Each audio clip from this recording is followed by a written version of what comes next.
Sábado 1 de noviembre. Iniciando, hermanos, este 11º mes de este año 2025, y es una bendición el saludarle y compartir el mensaje de la bendita palabra de Dios. Mire, damos gracias a Dios por el mes de octubre, que Dios pues fue fiel, ¿verdad?, en su misericordia hacia nosotros. Nos permitió poder trabajar, poder hacer muchas cosas y poder terminar ese mes. Ahora pues, pidiendo al Señor siempre que su misericordia se derrame en nuestras vidas durante este mes de noviembre. Una bendición, hermanos, el poder saludarle y compartir el mensaje de la bendita palabra de Dios. Déjeme contarle que este día, 1 de noviembre, celebramos la solemnidad de Todos los Santos. Esta festividad, que es una de las fiestas muy importantes de la iglesia.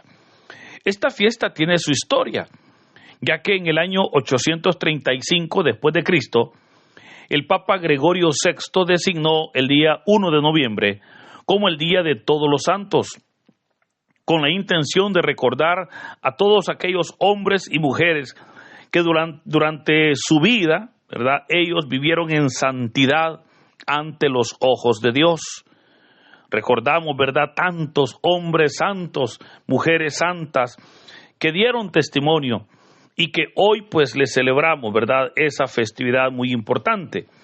Creo, hermanos, que esta celebración obviamente es un llamado para nosotros hoy en día a la santidad. Es un llamado para que podamos verdaderamente reconocer que la santidad es posible. Pues obviamente es necesario que nosotros podamos apartarnos del pecado y buscar de Dios, renunciar al pecado, poder apartarnos, alejarnos del pecado y acercarnos a Dios, ya que la palabra santo lo que significa es apartado, pero ¿apartado de qué? Apartado obviamente del pecado.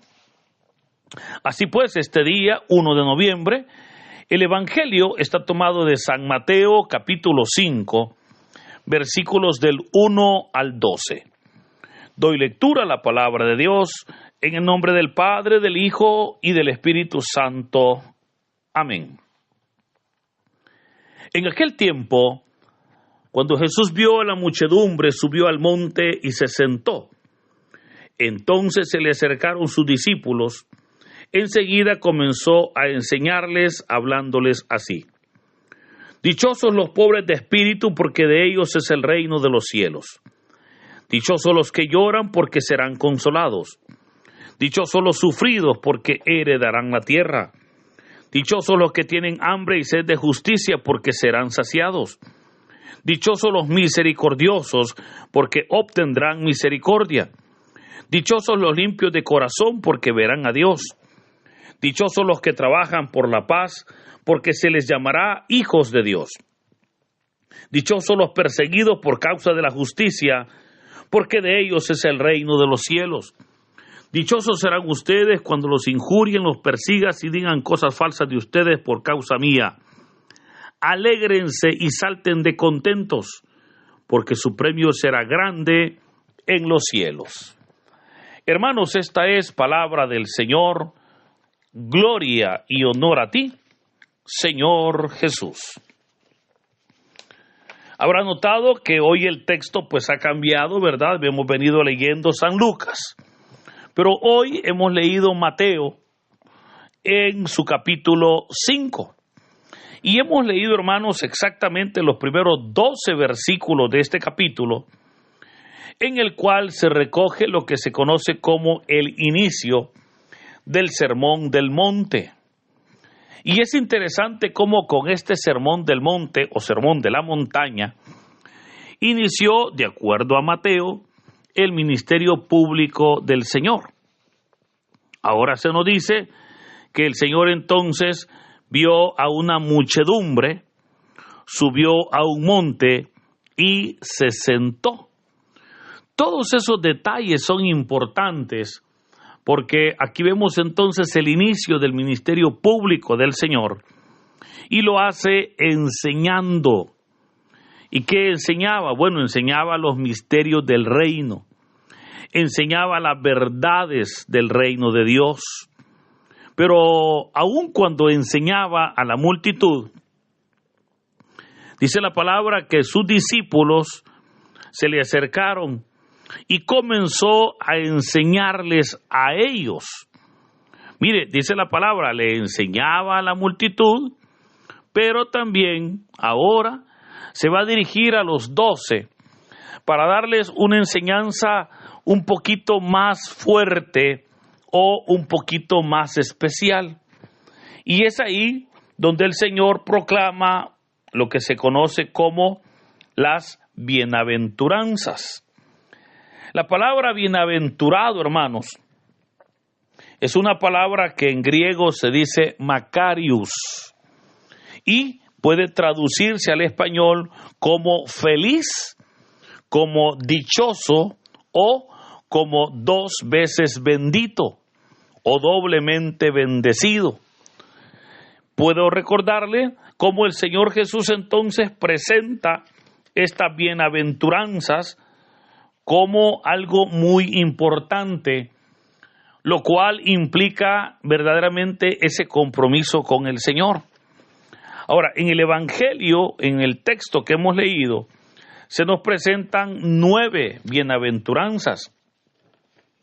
Y estas, fíjese, tienen cualidades muy importantes. Muchas veces las leemos y no nos damos cuenta de la profundidad que estas contienen en su enseñanza. Obviamente, esto, hermanos, es profundo porque es acá donde el Señor va a presentar verdaderamente la dicha que hay en el reino de los cielos cuando estamos caminando de acuerdo a las bienaventuranzas. Ahora, le decía que estas bienaventuranzas tienen cualidades. Por ejemplo, son expuestas por el Señor en un orden que representa una secuencia. Primero vamos a ver cómo el Señor va dando una secuencia en cada una de ellas. Eso implica que una conduce a la otra. O sea, la primera nos lleva a la segunda, a la tercera y así. Eso es importante. Pues nadie puede cumplir la segunda sin antes haber cumplido la primera. O nadie puede cumplir la tercera sin antes haber cumplido las 2 anteriores. ¿Verdad? Esa secuencia es importante. Pero también fíjese otra de las cualidades de estas bienaventuranzas antes de darles lectura.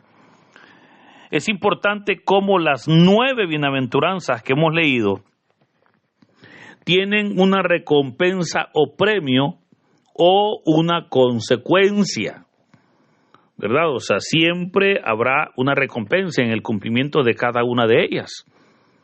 Pero también puedo recordarle cómo las bienaventuranzas describen el crecimiento que todo creyente debe de tener. Por eso vamos a ir meditando cada una de ellas. Y usted, hermano, usted podrá evaluar en qué nivel está, ¿verdad? Si dice usted, bueno, yo ya superé la primera, la segunda, la tercera, qué bueno, mire, gloria a Dios, que hubiese alguien que ya hubiese cumplido por lo menos las primeras 5 de 9 que son. Pero ya se va a dar cuenta usted que muchas veces ni la primera, hermanos, hemos cumplido. Veamos cómo dice la primera bienaventuranza. Dichosos los pobres de espíritu. ¿Qué es o quién es una persona pobre de espíritu? Es una persona, hermanos, que no tiene orgullo.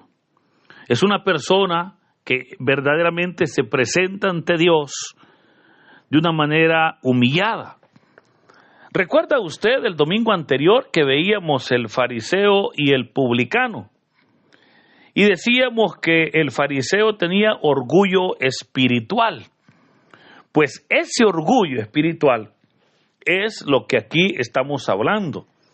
Porque una persona con orgullo espiritual es una persona que no va a tener un corazón sencillo, ¿verdad? Es una persona que ese orgullo no le permite recibir verdaderamente el reino de Dios. Por eso Jesús dijo, dichosos los pobres de espíritu. Ahora, usted me dirá, ¿cómo puedo notar yo si soy una persona orgullosa o una persona pobre de espíritu. Bueno, yo creo que quizás se explica mejor con un ejemplo. Imagínese que usted puede venir incluso del templo, ¿verdad? Y usted puede decir, no, a partir de hoy yo voy a ser una persona sin orgullo, sin soberbia, yo ya he renunciado a todo lo malo y gloria a Dios por eso. Pero imagínese que usted ve en el tráfico, hermano, y de repente en el tráfico, pues, alguien pasa y le insulta, ¿verdad? Pero le dice un par de palabrototas de esas grandes. Yo le pregunto, ¿cómo reaccionaría usted? Tal vez usted dirá, mire, yo como vengo bien ungido, pues solo le voy a decir que Dios te bendiga. Pero seamos honestos, ¿cómo reaccionaría? Le aseguro que usted puede venir, hermano, muy ungido. Pero si en un semáforo pues, se le para alguien a la par y comienza a insultarlo, usted en ese momentito va a sentir, como decimos nosotros, que le jalan las orejas, ¿verdad? Y le van a dar ganas de hablar si es que no habla. Ahí perdió todo, porque demostró que usted no tiene pobre o no tiene espíritu pobre. Ahora, a eso se refiere cuando Jesús dijo, dichosos los pobres de espíritu. ¿Por qué? Porque de ellos es el reino de los cielos. Ahora, esto nos lleva a la segunda bienaventuranza. ¿Qué dijo Jesús? Dichosos los que lloran. Pero, ¿de qué llanto está hablando el Señor? Porque hay gente que llora cuando está viendo la novela. El borracho llora cuando está bien ebrio, ¿verdad? Entonces, ¿de qué llanto está hablando el Señor? Y hermano, está hablando de ese llanto que surge ante el reconocimiento de nuestros pecados. Está hablando el Señor de ese llanto que surge por dolor de haberle fallado a un Dios tan bueno. Está hablando de ese llanto de arrepentimiento. Pero es hermoso porque es ahí donde dijo el Señor, dichosos los que lloran. Esa persona que llora será consolada. ¿Pero por qué? Porque está llorando de dolor de haberle fallado a Dios, ¿verdad? O sea, no es un llanto cualquiera, es ese llanto de arrepentimiento. Pero oiga, nadie puede llorar ante la presencia de Dios si antes no es una persona pobre de espíritu. Esto nos lleva entonces a la tercera bienaventuranza, porque dijo el Señor, dichosos los sufridos. Ahora, ¿por qué los sufridos? Bueno, nadie quiere sufrir. Nadie quiere sufrir. Y hay personas que sufren, hermano, por sus malas decisiones. Hay personas que sufren, obviamente, por su imprudencia, por sus errores, por su pecado. Y hay personas que sufren por su santidad. Sufren por su testimonio, sufren por su vida comprometida con Dios. A esas personas que son comprometidas y que por eso obviamente van a recibir sufrimiento, ahí es donde dijo el Señor, ellos son dichosos porque ellos heredarán la tierra. Pero oiga, nadie puede ser un dichoso por el sufrimiento si antes no llora ante la presencia de Dios y no es una persona pobre de espíritu. Esto nos lleva entonces a la cuarta bienaventuranza. Y la cuarta bienaventuranza dice, dichosos los que tienen hambre y sed de justicia. Hermanos, ¿qué es el hambre y sed de justicia? Bueno, creo que claramente podemos identificar que es ese deseo, ¿verdad? Ese anhelo de hacer justicia ante la injusticia que vive este mundo. Entonces, ese deseo de que se hagan las cosas justas, ese deseo de practicar la justicia, esa es una dicha de Dios, ese es un regalo del Señor.